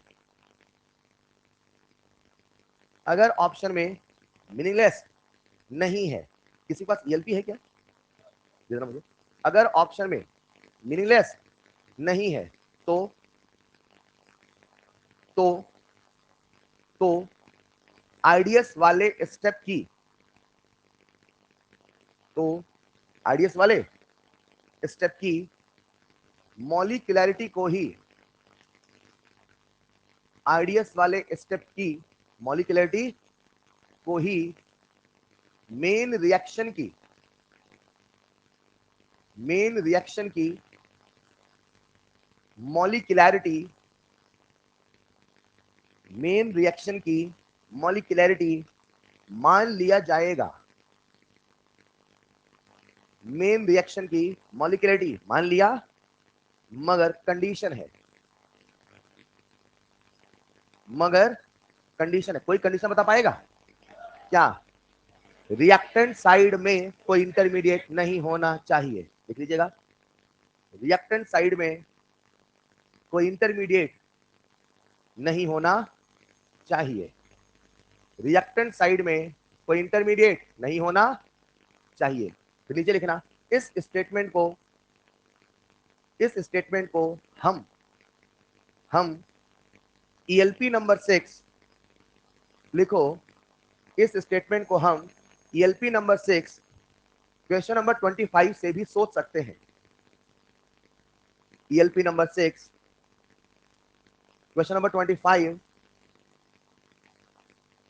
ईएलपी नंबर 6, क्वेश्चन नंबर 25 से भी सोच सकते हैं। अब उसमें क्या लिखा, यहाँ क्या लिखा है, यहाँ मैंने आपको सवाल करने वाला स्टेटमेंट लिखाया, और जब आप ईएलपी नंबर 6 का सवाल नंबर 25 पढ़ोगे, वहां वो स्टेटमेंट जो एनसीईआरटी में है। तो जितने भी एनसीईआरटी से वो स्टेटमेंट बन सकते थे वो सारे मैंने वहां दिए एक बात, और जो भी थ्योरी के सवाल बनते सारे वहां लेके चलेगा। अरे चलेगा। अब इसलिए ऐसा मैंने कॉपी में लिखाया ताकि जब भी लास्ट में आप रिवाइज करो तो ईएलपी नंबर 6 का वो सवाल भी देख लो। चलेगा। आइए जरा इसी चीज को सिखाने के लिए एक सवाल आप सबके समक्ष और है, लेकिन जरा देखते कौन कर पाता है। अगला सवाल आप सबके सामने, रिएक्शन कुछ ऐसा था, 2H2O2 से बना 2H2O प्लस O2। लिखो, सेम कंसेप्ट सेम लॉजिक। सवाल कुछ ऐसे आया, 2H2O2 से बना 2H2O प्लस O2 इफ उन्होंने हमें दे रखा है इसका रेट लॉ, R बराबर K इंटू H2O2 की पावर 1। लिख लो, इफ R बराबर K इंटू H2O2 की पावर 1। मुझे बताओ इसका जो रेट लॉ दिया है इसको देख के बताओ इसका ऑर्डर कितना है, बोलो ना। अब पहला सवाल, ये रिएक्शन एलिमेंट्री है कि नहीं है? क्यों नहीं है सर? एलिमेंट्री का 101% जो स्टोइशियोमेट्री वही ऑर्डर होगा। आज ऑर्डर मैच नहीं किया मतलब ये एलिमेंट्री, एलिमेंट्री तो नहीं है। अब मैं आपसे सवाल पूछता, पूछ लूं? ऐसा सवाल था, if the reaction is this, rate law is this, what will be the molecularity of this reaction? What will be the, समझदार हो यार अब आप, what will be the molecularity of this reaction? आपसे इस रिएक्शन का मॉलिक्यूलरिटी पूछा है, बताओ कितने बच्चे बता सकते हैं? What will be the molecularity of this reaction? सोच के जवाब दो। कितने बच्चे कह रहे हैं आंसर होगा मॉलिक्यूलरिटी 1? कितने बच्चे कह रहे हैं आंसर होगा मॉलिक्यूलरिटी 2? कितने बच्चे कह रहे हैं आंसर होगा मॉलिक्यूलरिटी मीनिंगलेस? क्यों मीनिंगलेस? कॉम्प्लेक्स है और कुछ नहीं है, तो सबसे पहला ऑप्शन तो मीनिंगलेस ही बताया जाएगा। लेकिन अगर मजबूर कर दे तब, बिना मैकेनिज्म के मत बताना। मजबूर भी तब करेगा जब मैकेनिज्म दिया होगा, वरना आपको कैसे पता चलेगा आरडीएस स्टेप क्या है? काइनेटिक्स आपको मैकेनिज्म लिखना नहीं सिखाता, मैकेनिज्म सही है कि गलत वो चेक करना सिखाता है। Is this clear? अब आप ऐसा कहना चाहते हो कि सर मैकेनिज्म दी थी तो हम उस सवाल को मान के चल रहे हैं, मतलब अगर यही सवाल आता फिर से आपसे पूछता मॉलिक्यूलरिटी तो आंसर क्या होगा? मीनिंगलेस। लेकिन अगर साथ में इसके होता ये मैकेनिज्म, अब आंसर क्या जाता हुआ? सीखे कि नहीं सीखे? पक्का? अगर सीख गए तो अगला सवाल आप सबके लिए प्यारे बच्चों बोर्ड पे बोलोगे सवाल, इसका आंसर बोल दो पहले। मीनिंगलेस। आसान है कि नहीं है? अगला सवाल आप सबके लिए प्यारे बच्चों बोर्ड पे लिखना जरा, in the reaction of, in the reaction of CH Cl3 plus Cl2, मतलब इन दोनों के बीच में रिएक्शन हो रही है। रुको रुको रुको, किसके बीच में रिएक्शन हो रही है? तो रिएक्टेंट ये हुआ और, हाँ या ना? क्लोरोफॉर्म ऑफ क्लोरीन रिएक्टेंट हुए कि नहीं हुए? In the reaction between CH Cl3 and Cl2, the rate law, the rate law is, आपके सामने लिखा है, R बराबर K इंटू CH Cl3 की पावर 1 इंटू Cl2 की power half. Rate law is R बराबर K इंटू CH Cl3 की power 1 into Cl2 की power half. Then identify in the mechanism, then identify in the mechanism which step is RDS, in the mechanism which step is RDS, and second point, which step we have to assume in equilibrium, which step we have to assume in equilibrium। क्या हर बच्चा सवाल समझ गया? अभी तक आपके सामने rate law दिया होता था, और रेट लॉ दिया होता था और आपसे या तो पूछता था भैया मैकेनिज्म सही है गलत ये बताओ, और एक सवाल होता था जब मैकेनिज्म दी होती थी रेट लॉ लिख के बताओ, और एक सवाल आज मैंने क्या पूछा कि ये मैकेनिज्म गिवन है और रेट लॉ दिया है, और अब आपसे पूछ रहा बताओ चेक करके इसमें कौन सा स्टेप आरडीएस है, कौन सा स्टेप आपने क्लियर माना। कितने बच्चे कर लेंगे? सवाल रिवर्स प्रोसेस में चल रहा है, कभी मैकेनिज्म देख के रेट लॉ पूछा तो कभी रेट लॉ देख के आपसे मैकेनिज्म का आरडीएस स्टेप पूछा। दिमाग लग रहा है क्या? तभी तो मजा आता है। कभी आपने सुडोकू खेला है? सुडोकू कितने बच्चों ने खेला है? शुरू शुरू में जब खेलो ना बड़ा दिमाग जुझला जाता है, आधों को तो इरिटेशन होता है, मैंने देखा है, क्या है यार बंद करो। लेकिन जब 10-12 दिन तक खेलने लगो तो बिना सुडोकू सॉल्व किए दिन नहीं जाता है। ऐसा हुआ है किसी के साथ क्या? वही होता है सवालों में, जब दिमाग लगता है तो कुछ झुंझला जाते हैं, यार दिमाग लग रहा है, लेकिन जब दिमाग लगाने में मजा आने लगता है तो बिना दिमाग लगाए फिर कुछ अच्छा नहीं लगता है। कुछ समझ पा रहे हैं क्या मैंने क्या कहा? आइए समझते हैं। ये जो सवाल आप सबके साथ, तो डरा मत करो, है ना, दिमाग लगाओ ना, दिया है भगवान ने। हाँ? Cl2 से क्या बना? Cl plus Cl। सवाल समझे कि नहीं समझे? ए रुको जरा, इस रिएक्शन का रेट लो आपके सामने दिया है, तो सही माने गलत मान ले? आधे उसमें भी सोच रहे गलत मान ले। मतलब आप तो वो उन बच्चों में आ गए भाई, सवाल में वैल्यू दे रखी है, फोर्स बराबर 20 न्यूटन, अपने से मान लिया, हम तो 40 मान के करेंगे। अरे बोला है तो मानो ना, ये रेट लॉ है कि नहीं है? इस रेट लॉ में CH Cl3 भी है और Cl2 भी है। चलो मानते हैं, अगर ये स्टेप आरडीएस होता, मानो अगर पहला स्टेप आरडीएस होता, मैंने एज्यूम किया, मैंने माना, तो उसका जो रेट लॉ लिखा होता, मैंने लिखा होता R बराबर K इंटू Cl2 की पावर। बोलो मैंने इसे रेट लॉ को एक्सेप्ट किया होता कि Cl2 को हटाया होता? क्यों हटाया होता? क्या वो इंटरमीडिएट है? नहीं है। कैसे पता वो इंटरमीडिएट नहीं है? सर रिएक्शन क्लोरोफॉर्म और Cl2 के बीच में हो रही, तो वो तो रिएक्टेंट हुआ ना यार। अगर पहला स्टेप आरडीएस होता तो रेट लॉ यही, लेकिन प्रश्न कहता है रेट लॉ ये नहीं है, यानी पहला स्टेप हमने आरडीएस माना, मानना हमारा गलत हुआ। नहीं समझे? आओ चलते हैं अब दूसरे स्टेप के पास, चले क्या? जब दूसरे स्टेप को आपने आरडीएस माना, मानो किसे माना? दूसरे स्टेप को, तो कैसे लिखोगे रेट लॉ? बोलो, R बराबर के इंटू CH Cl3 की पावर 1 इंटू Cl की पावर 1। अब जरा असली वाले रेट लॉ से कंपेयर करो, कुछ मिला क्या? सर CH Cl3 तो मिल गया, CH Cl3 तो, लेकिन यहाँ क्या है? लेकिन आपके वाले में इसे हटाना, क्योंकि ये रिएक्टेंट नहीं है। अरे रिएक्टेंट तो क्लोरोफॉर्म और Cl2 है, बोलो हाँ या ना? अब इसे हटाने के लिए किसका सहारा लेंगे? तो ये वाला स्टेप को अच्छा, इसे क्या माना आपने? आरडीएस। अभी मुझे नहीं पता कि मैंने जो माना वो सही है कि गलत है, हम तो कुछ मान के रिजल्ट निकाल रहे हैं। रिजल्ट सही आ गया मतलब हमने जो माना वो सही है। अरे इतना समझ पाते हो ना? किसे आरडीएस माना? सेकंड को। अब अगर सेकंड आरडीएस है तो उसमें तकलीफ सीएल दे रहा है, उसे हटाने के लिए फर्स्ट स्टेप को या थर्ड स्टेप को इक्विलिब्रियम मानना पड़ेगा। किसे मानो? इसे मानो किसे? क्यों? थर्ड ने क्या पाप किया है?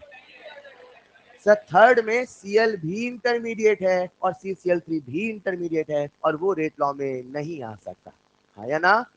चलो फर्स्ट वाले स्टेप को इक्विलिब्रियम मान ले। जब आपने फर्स्ट वाले को इक्विलिब्रियम माना तो इसका इक्विलिब्रियम कांस्टेंट का एक्सप्रेशन लिखा होगा, जो कि प्यारे बच्चों कुछ ऐसा आएगा, Cl की पावर 2 अपॉन Cl2। डन। तकलीफ कौन दे रहा था? Cl। चलेगा, उसकी वैल्यू निकालो तो ये आ गया आपके सामने, Cl स्क्वायर बराबर K dash into Cl2। Square को उधर भेजो अंडर रूट, कांस्टेंट की परवाह करनी नहीं है, यहां आएगा। मैंने जल्दी लिखा, 3-4 स्टेप गायब करके। समझ गए ना? पक्का? कोई भी क्लास में फंसे तो मुझे बता दिया करिए, ताकि हम समझ जाएं भाई कहाँ कैसा चल रहा है। मुझे बताओ ये Cl आया कि नहीं आया? अब इस Cl की वैल्यू क्या करूं मैं? यहां पे आके रख दो बच्चों। जब यहाँ पे रखोगे तो आप सबके सामने आ चुका है चमचमाता हुआ रेट लॉ। CH Cl3 की पावर 1 इंटू Cl2 की पावर हाफ। चलेगा? अब जो सवाल में रेट लॉ दिया था उससे मैच करो, दोनों सिमिलर है कि नहीं है? मतलब हमने जो माना वो सही है। हमने किसे आरडीएस माना था? सेकंड को। और हमने किसे क्यों माना? फर्स्ट को। मतलब यही है, यही है, यही। समझे कि नहीं समझे? बस यहां तक हमने काइनेटिक्स का एक थ्योरेटिकल हिस्सा खत्म किया। अब हम चैप्टर के अगले सफर की ओर चलते हैं, जब हम इस चैप्टर का जो सबसे अहम प्रश्न था, कितने समय में कितना, लिखते चलना। सवाल लिख लिया था? बोलो बेटा, बोलो जल्दी बोलो, जल्दी बोलो। Never do it please. हाँ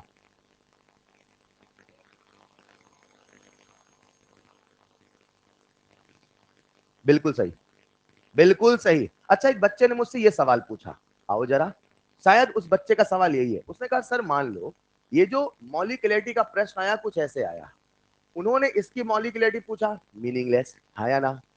दूसरा सवाल, रिएक्शन आया, मैकेनिज्म आया, आरडीएस लिखा था, मॉलिक्युलरिटी एक ऑप्शन मीनिंगलेस था, वही आंसर। तीसरा सवाल, रिएक्शन आया, मैकेनिज्म आया, सुन रहे हो ना, लेकिन अब ऑप्शन मॉलिक्यूलर मीनिंगलेस नहीं था, तो आंसर क्या जाएगा? वन। अब उस बच्चे का सवाल, सर मान लो ऐसा होता, उन्होंने आरडीएस यहां लिखा होता, यही पूछना चाह रहे थे ना, मान लो ऐसा होता उन्होंने आरडीएस यहां, मानो ना, क्या माना, तो अब बताओ मॉलिक्युलरिटी क्या होगी? आपको क्या लगता है सवाल बनाने वाला मतलब बिल्कुल समझदार नहीं है? पेपर बनाने वाला भी समझदार है ना? मतलब हमारी काल्पनिक बातें साइंस में नहीं चलती हैं। ऐसा नहीं हो सकता कि भाई साहब आप यहाँ आरडीएस बोल दो, ऐसा नहीं होगा, और अगर होगा तो सवाल बनाने वाला पक्का आपको मीनिंगलेस दे के चलेगा। ऐसी सिचुएशन अगर कभी अराइज होती है कि आरडीएस वाले स्टेप में भी इंटरमीडिएट है, सुनना मेरी बात को, समझ पा रहे हो, और ऑप्शन नहीं है, ऐसा नहीं होगा। पहली बात क्यों नहीं होगा? क्योंकि जब आप इसका रेट लॉ लिखोगे तो रेट लॉ कैसे आएगा? आर बराबर के इंटू एच टू ओ की पावर वन इंटू ओ की पावर वन। अब ओ को हटाने का कार्यक्रम करना पड़ेगा, भूल मत जाना, मैंने एनसीईआरटी वाला लाइन समझाया था बाद में। डन। उस लेवल तक मत जाओ। सवाल बनाने वाला आपको छोटी छोटी बातों में घुमाता है, टफ कंसेप्ट नहीं पूछेगा। समझ पाए? Anything else? हाँ लिख लो इसे जल्दी से।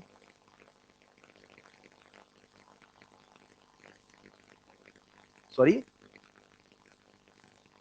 हाँ, हर स्टेप का मॉलिक्युलरिटी बताना एक अलग प्रश्न है, मेन रिएक्शन का मॉलिक्युलरिटी बताना एक अलग प्रश्न है।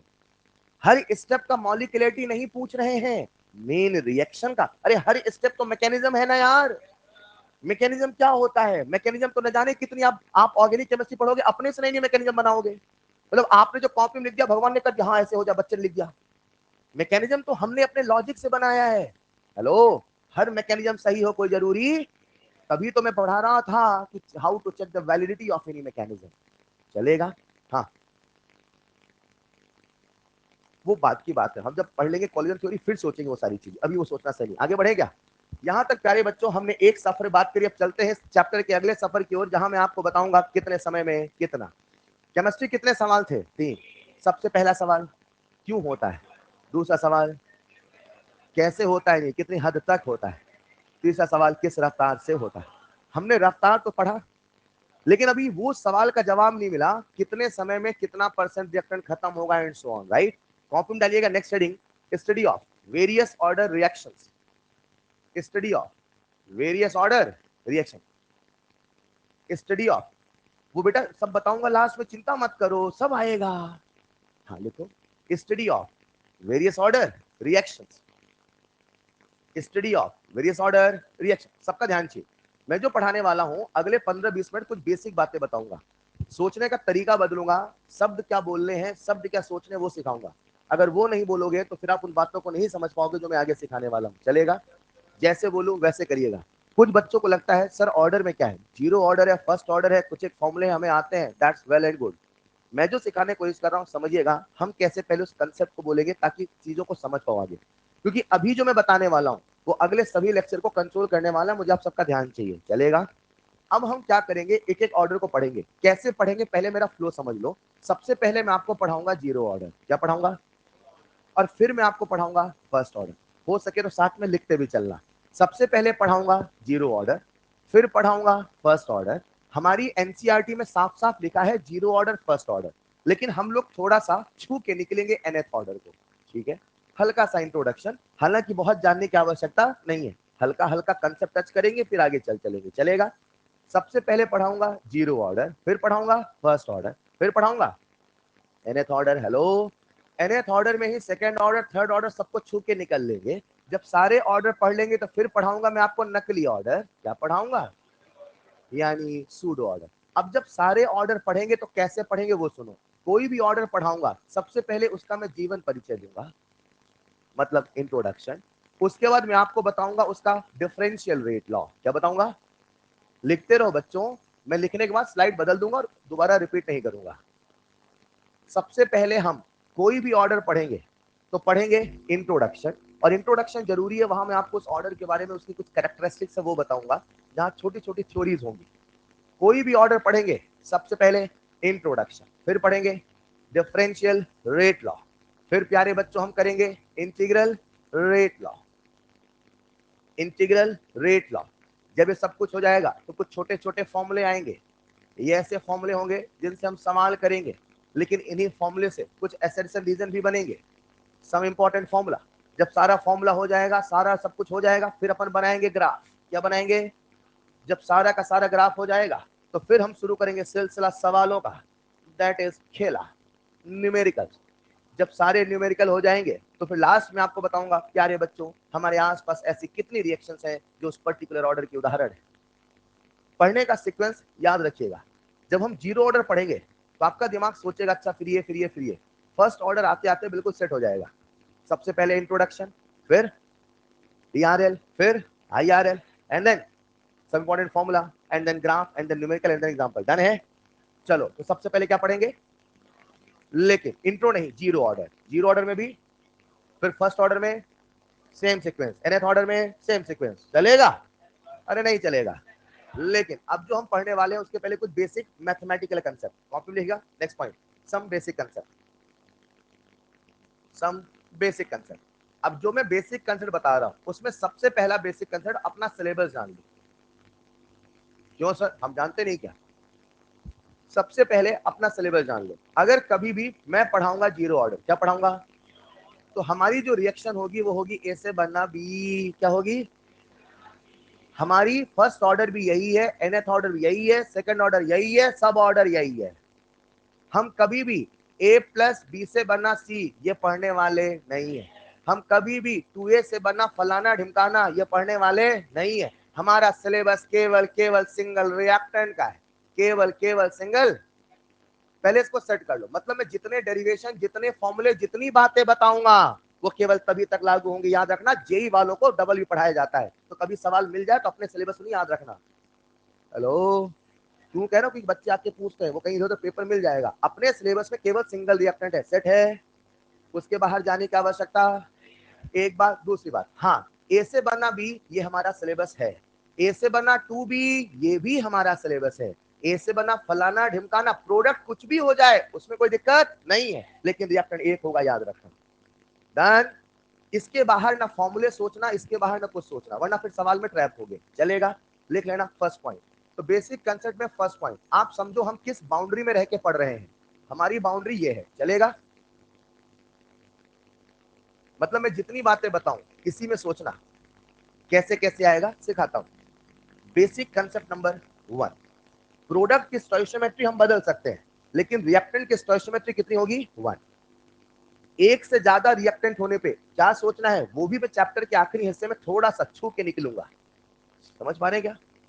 हल्का हल्का, लेकिन मेन अपना सिलेबस वहां फोकस करना। फिर से मैं कह दूं, जीरो ऑर्डर फर्स्ट ऑर्डर वही हमें सोचना है।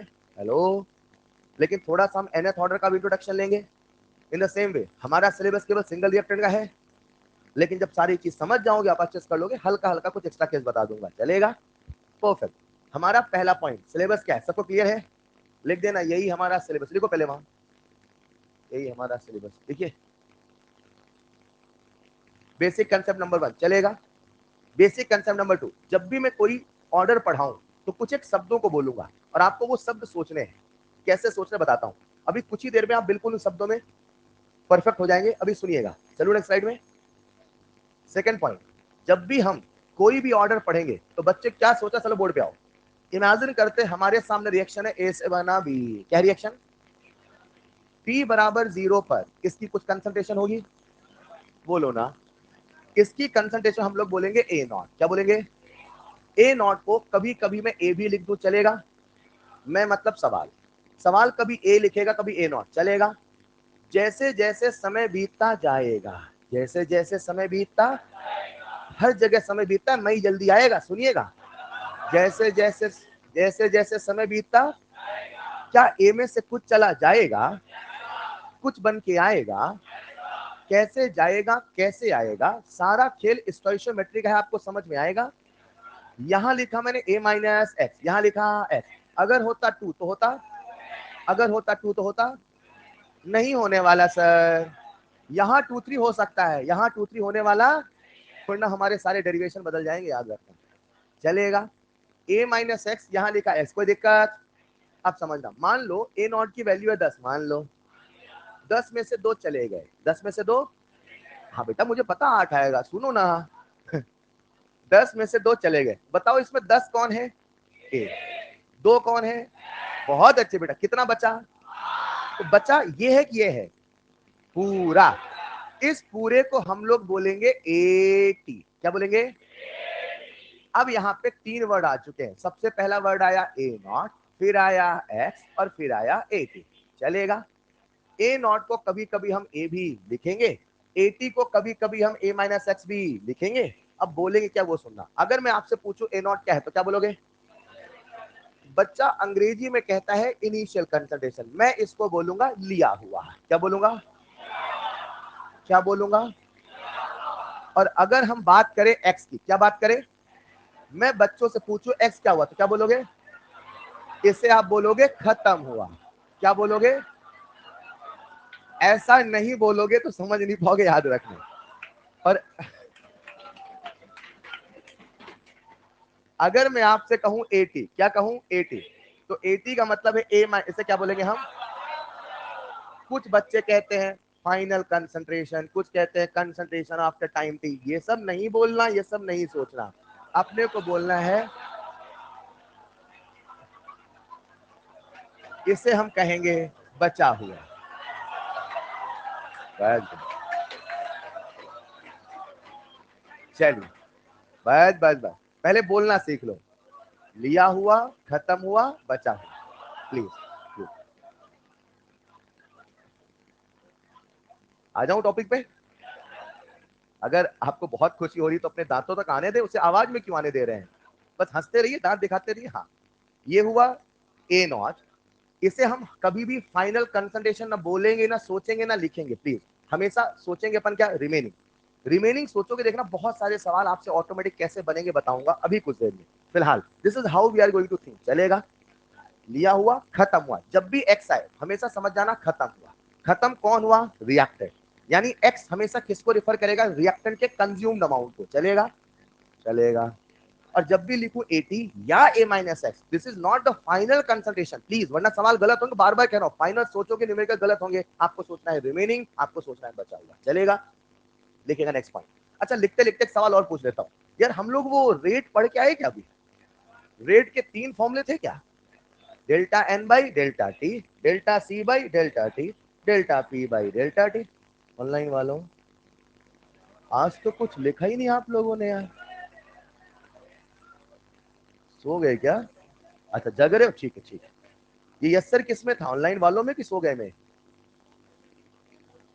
आओ, तो प्यारे बच्चों लौटते टॉपिक में। तो जब हम कभी रेट निकालते, रेट के 3 फॉर्मूले थे, delta N by delta T, delta C by delta T, delta P by, हाँ या ना? अब सुनिएगा ध्यान से प्लीज, मैं जब यहां से निकालूंगा रेट ऑफ डिसअपियरेंस, क्या निकालूंगा? इसको सेट करना, ठीक। रेट ऑफ डिसअपियरेंस यानी आरओडीए, और रेट का फॉर्मूला आपको पढ़ा है delta C by delta T, और delta C by delta T यानी इसे मैं कह सकता हूं minus delta C by delta T. चलेगा, बस मुझे पता है आप लोग तो माइनस प्लस से ऊपर उठ चुके हो, फिर भी ड्रामा कर ले, चलेगा। इसको जब सॉल्व करोगे तो बताओ कितना आएगा, फाइनल माइनस इनिशियल, यानी ये आएगा एक्स बाई टी, हाँ या ना? Keep this in mind, x by T में जब भी लिखूं आरओडी को रिफर करेगा, ठीक। अब याद करा तो पहले लिखना basic concept number 2, A not क्या है, एक्स क्या है, ए टी क्या है। इन शब्दों को बोलिएगा प्लीज, क्योंकि जब मैं अगले कंसेप्ट में आ रहा हूं फिर आपको ये समझ में नहीं आएगा, क्योंकि मैंने इसी से हर चीज अब सेट करी है। चलेगा,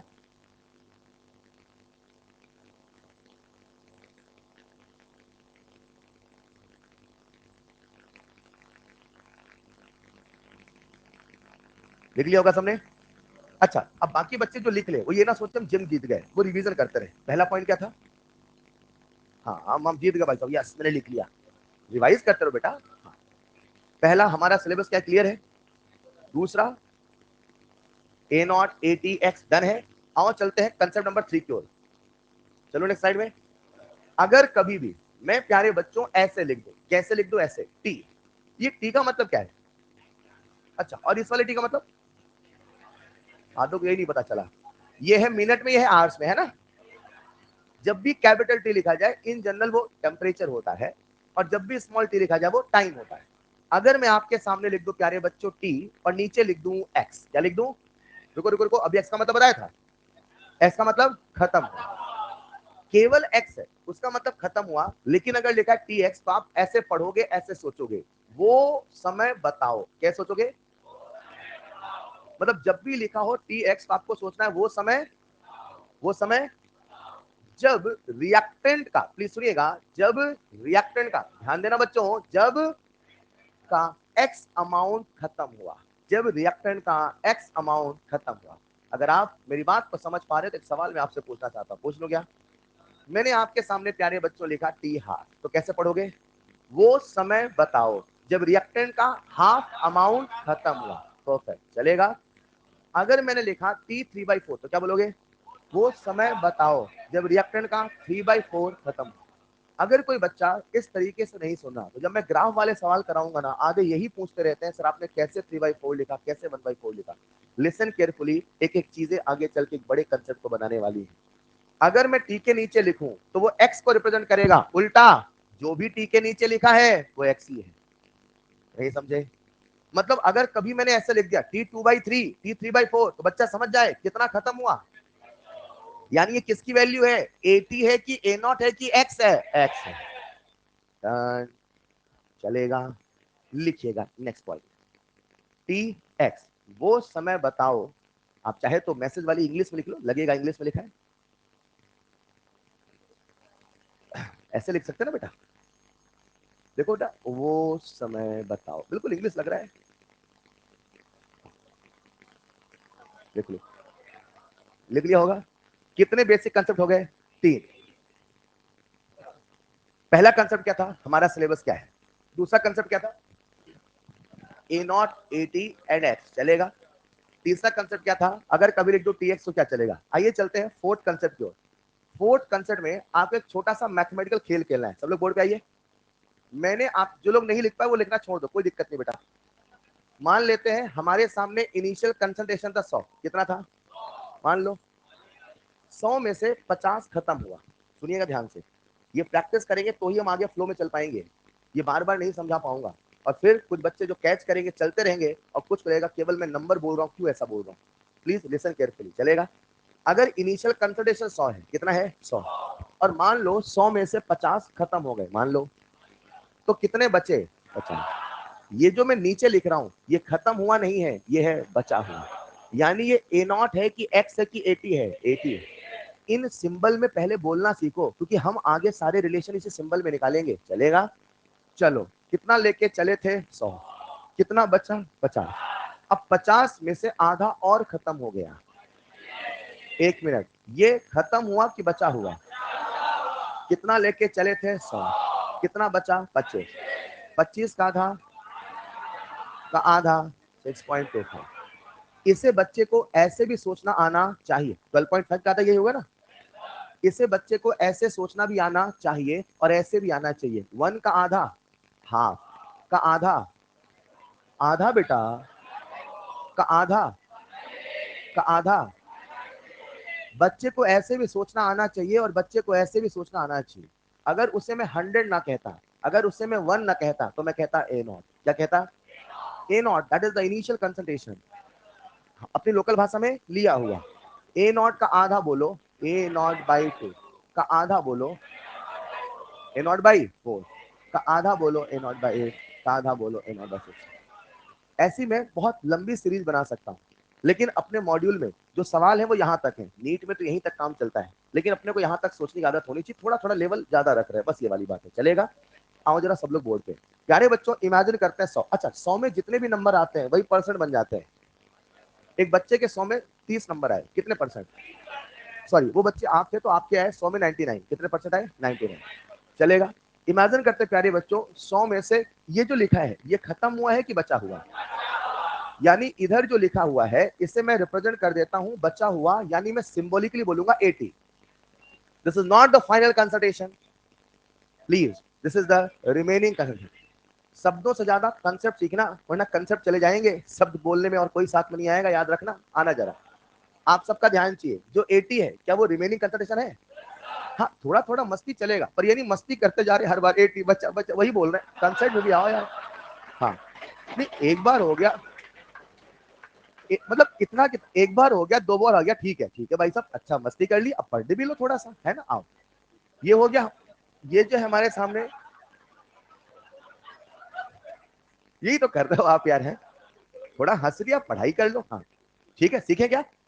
चलो देखते हैं, कुछ देर में अपन स्पीड में आ जाएंगे। ये जो है ये है रिमेनिंग, चलेगा, यानी कि बचा हुआ। तो अगर मैं आपसे पूछूं, अगर बचा है 50 तो कितना खत्म हुआ? 50। अब ऐसे समझना, कितना लेके चले हैं? 100, यानी जो 100 है ये हमारा ए नॉट है, राइट। अगर आप 100 लेके चले हो और अगर 25 बचा है, कितना बचा है तो कितना खत्म हुआ? 75, और वही परसेंट होगा। मैं क्या करता हूं, ऐसे लिख देता हूं, सुनना ध्यान से, 50 बचा है, I will not repeat again, याद रखिएगा ये बहुत बेसिक है, मगर यही पूरा कंट्रोल होने वाला है। ये नहीं सीखे फिर मैं नंबर बोल के निकल जाऊंगा, आप सोचो सर क्या बोल गए, फिर बार बार रुक के समझा नहीं पाएंगे, चलेगा। इसको सेट कर लो प्लीज। अगर 50 बचा है यानी 50 खत्म हुआ, यानी 50% खत्म हुआ। डन। ये जो लिख रहा हूं ये है खत्म हुआ, ये जो लिख रहा हूं ये है बचा हुआ। इन द सेम वे, अगर 100 लेके चले थे, 25 बचा है, तो बोलो कितना खत्म हुआ? 75 खत्म हुआ, यानी 75% खत्म हुआ। इन द सेम वे 100 लेके चले थे, अगर 12.5 बचा, कितना? कर लो 87.5%, चलेगा। डन है। अच्छा 12.5, 87.5, मतलब सोचो ना, 12.5% तो 87.5%, जो 100 में नंबर है वही परसेंट है, जो 100 में नंबर है वही, और जो परसेंट है वही नंबर है। एग्री और नॉट? नाउ लिसन केयरफुली, अगर मैं ऐसे कहूं 12.5% बचा है तो कितना खत्म हुआ? अब रफ्तार में चाहिए, 87.5% बचा है तो खत्म कितना हुआ? जो बचा है वो खत्म भी हो सकता है, जो खत्म वो बच भी सकता है। नंबर को सोचना पड़ेगा अपने को। डन। आओ जरा, अगर 6.25 बचा है तो बोलो कितना? बहुत अच्छे, मैं लिख देता हूं फिर भी एक बार, this is nothing but 93.75%। Done है। अब इधर आओ जरा, अब फ्रैक्शन में सोचते हैं अपन, ठीक। 1 लेके चले थे, आधा बचा है, कितना खत्म हुआ? आधा, यानी मैं फ्रैक्शन को हाफ बोल दो, चलेगा। 1 लेके चले थे, 1/4 बचा है, चलेगा। ये निकाल लेते हो? नहीं निकालो, बहुत आसान है, नीचे वाला नंबर ऊपर एक छोटा, नीचे वाला नंबर ऊपर एक छोटा, नीचे 8 है ऊपर 7, नीचे 16 ऊपर, नीचे 32 ऊपर। नहीं समझे? आसान है क्या? अब ऐसा मत सोचना, थोड़ा याद भी करना, वरना वो बाद में याद नहीं आएगा, ठीक। ये है 3/4, अगर समझ गए तो बताओ यहाँ पे क्या कहूं मैं? शानदार बच्चों, बहुत टैलेंटेड है आप सब। आओ एक खेल खेल लेते हैं, खेल ले क्या? ये नंबर याद हुआ कि नहीं याद हुआ? अभी देखता हूँ याद हुआ कि नहीं याद हुआ। थोड़ा पूछ रहा हूँ, 1/4 बचा, कितना खत्म हुआ? 7/8 बचा, 1/8 खत्म हुआ, चलेगा। 15/16 बचा, मैं बचा तो आप खत्म, आप खत्म तो मैं बचा, नहीं समझे? 1/16 बचा, खत्म हुआ। आसानी है ना? चलो जरा अब एक बार इसमें प्रैक्टिस कर लेते हैं। कितना लेके चले? ए नॉट, कितना बचा? A0/2, कितना खत्म? आसान है कि नहीं है? नंबर सेट हुआ, हाँ 3/4, नहीं सेट हुआ तो 4 देखा, 3/4, 8 देखा, 7/8, 16 देखा, 15, हाँ या ना? चलो हाँ बताओ, अब बताओ कितना खत्म हुआ? समझ पाए क्या? बहुत टैलेंटेड है, बोलो। आसान है कि नहीं है? सम अप कर रहा हूं, कर दूं? चलो सब लोग बोल के ना, आपने क्या सीखा बताता हूं। यहां मैंने लिखा आपके सामने बचा हुआ, क्या लिखा? जहां बचा है वो खत्म भी हो सकता है, जहां खत्म है वो बचा भी हो सकता है। एग्री और नॉट? खत्म हुआ 80 है कि ए नॉट है कि एक्स है? शानदार। बचा हुआ 80 है कि ए नॉट है कि एक्स है? 80, मतलब ये है 80, वो है एक्स। अरे सुनो ना, जितना खत्म हुआ उतना ही तो बनेगा, कोई जरूरी? अगर स्टोइशियोमेट्री 1 है तो जो खत्म हुआ वही बना है, ऐसा हमेशा हो, कोई जरूरी? आधी जनता डटी होती है एक्स को प्रोडक्ट मानना, बिल्कुल मत मानना, हमेशा रिएक्टेंट ही मानना, खत्म हुआ ही मानना प्लीज। जब प्रोडक्ट स्टोइशियोमेट्री 1 होगी तो मान लेंगे, नहीं होगी तो देख लेंगे, चलेगा। आओ जरा, अगर आपके सामने आए हाफ, कितना आए? तो हाफ को हम कितना परसेंट मानेंगे? 50, ये तो सबको याद है। अच्छा हाफ बचा है तो खत्म कितना? आसान है ना? अच्छा हाफ कितना परसेंट हुआ? 50। हेलो, अब जरा ए नॉट बोलो, A0/2 बचा हुआ, A0/2 इधर उंगली कर रहा हूं, खत्म हुआ, बता दोगे? इधर आना जरा, हाफ का आधा 1/4 चलेगा, 1/4 बचा हुआ, 1/4 कितना परसेंट, 25% होता है। अच्छा इतना तो आपको बचपन से याद होता है यार, ये कोई नई चीज अभी सिखाता हूँ, ठीक। 1/4 कितना परसेंट है, 25, कितना बचा 3/4, ये 1/4 3/4 3/4 चलेगा, डन। याद हुआ कि नहीं याद हुआ। अब सुना, अगर बचा है 1/8, अगर बचा है तो खत्म कितना। अब कई बच्चों को 7/8 याद ही नहीं होता, कितना आसान है, 8 7 87.5%। 7/8 कितना हुआ, नहीं समझ पाए, 7/8 हमें याद हो गया, अरे याद हुआ ना, हाफ तो बच्चे बच्चे को याद होता है, 3/4 तो आप 12वीं पास से याद ही होता है, 12वीं पास है ना, स्कूल के हाईएस्ट लेवल को आपने क्रॉस किया आप भी यार, हाँ स्कूल एजुकेशन ऊपर उठ चुके हैं आप, ठीक। 7/8 याद कर लो, 87.5%, हाँ या ना।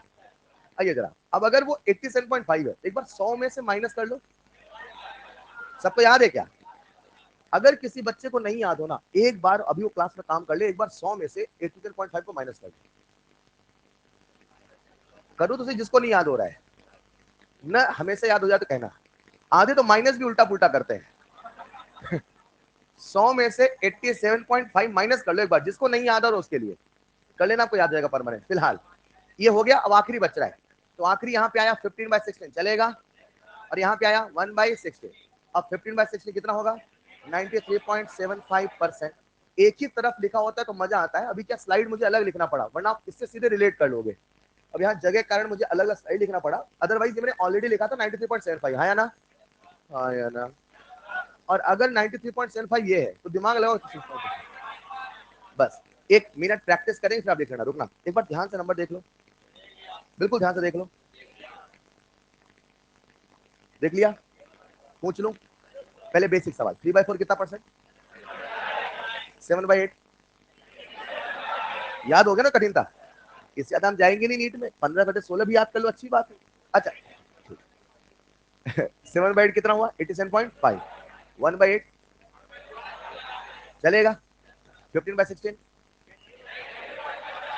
93.1/16, एक बार देख लो ध्यान से।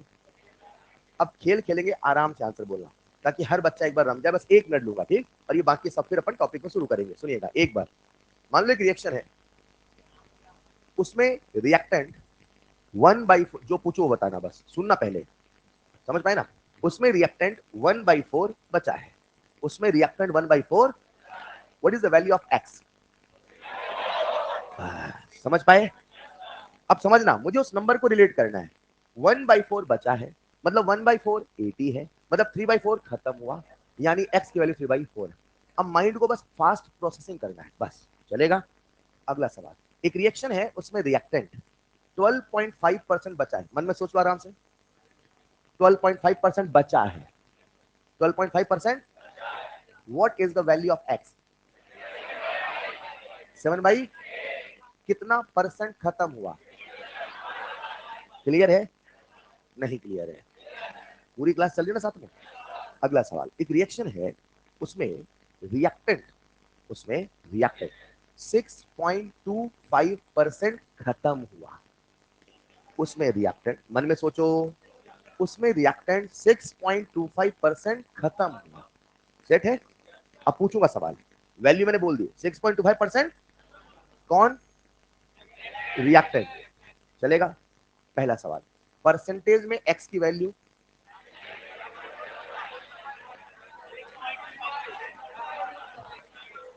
मुझे पता है यही मैं लिख दूंगा तो आप गलत नहीं करोगे, अभी मैं ऐसे कह रहा हूं, एक रिएक्शन है, उसमें रिएक्टेंट का 6.25, मान लो, मान लिया 6.25% खत्म हुआ, मान लो।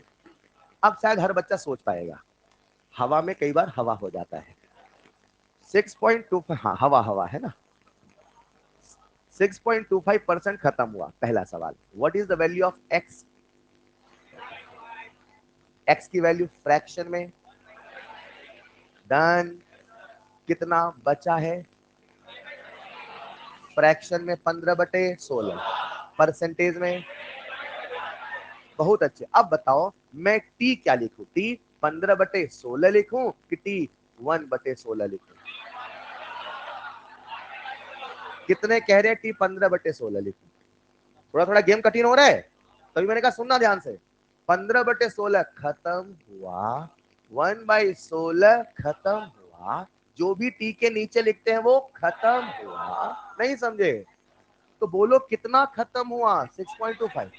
तो ये हुआ कि ये हुआ? ये हुआ। डन। सोच पाए? कॉपी में जल्दी से लिख लो। आप चाहे तो एक साथ ही लिख लेना, पहली टेबल जल्दी बना लो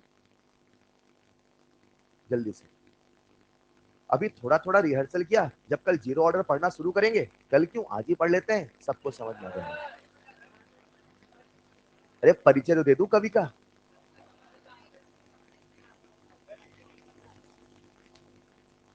आज तो आपकी पहली क्लास नहीं थी ना? अच्छा, आपकी चारों हैं? इवनिंग वालों की तीन ही हो तो मजे कर रहे हैं। हाँ? अच्छा, आप लोग की 4 क्लासेस हुए? अच्छा, कितनी फिजिक्स? क्या बात कर रहे हो, कितने लकी आप लोग। नहीं?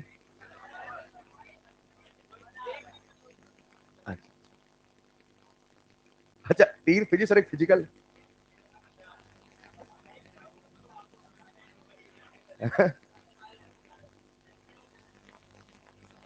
कुछ तो कहते हैं सर 4 फिजिक्स चल रही है। लिख लिया?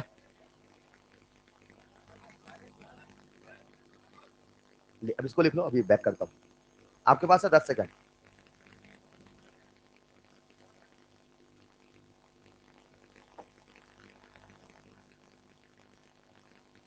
इन सभी कंसेप्ट का कैसे हम यूज करेंगे फटाफट सिखाऊंगा जब हम ऑर्डर पढ़ना शुरू करेंगे।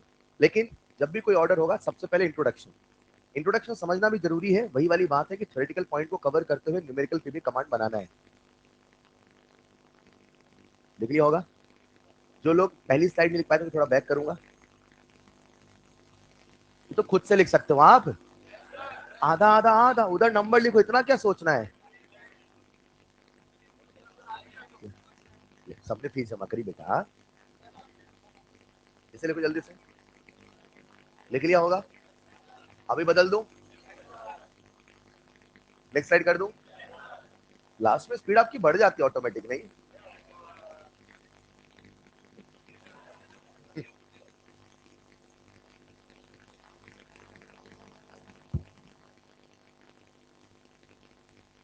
ऑनलाइन वालों कैसे हैं आप लोग? बढ़िया। चलिए, आप लोग नोट्स बनाते हैं साथ में? ऑनलाइन वालों से पूछ रहा हूं मैं। ठीक है, बहुत अच्छे बेटा। अपने ऑफलाइन वाले तो क्या फोटो खींच लेते हैं, तो फिर घर जाके डिलीट कर देते हैं, हट मेमोरी फुल हो गई।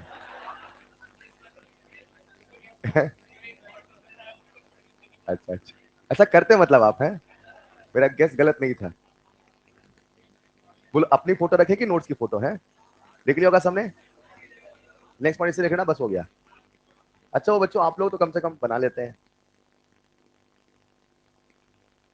बस बेटा 10 सेकंड और, बस आपको फ्री कर रहे हैं।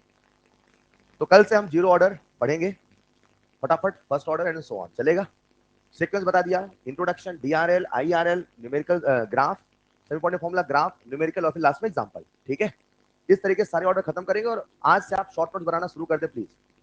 पढ़ते रहिए और सबसे अहम चीज, खुश रहिए, मुस्कुराते रहिए। That's all for today. Homework बोल दिया ना नेक्स्ट क्लास का, खत्म कर लेना बेटा।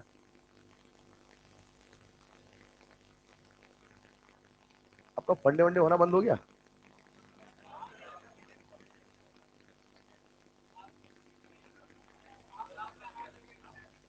आपका फंडे होना बंद हो गया?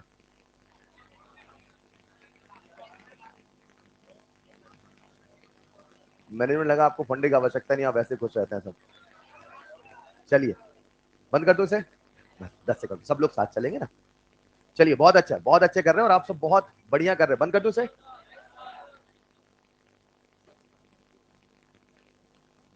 आखिरी क्लास में से 10-15 मिनट का मूड बनाए रखा करिए यार, है ना?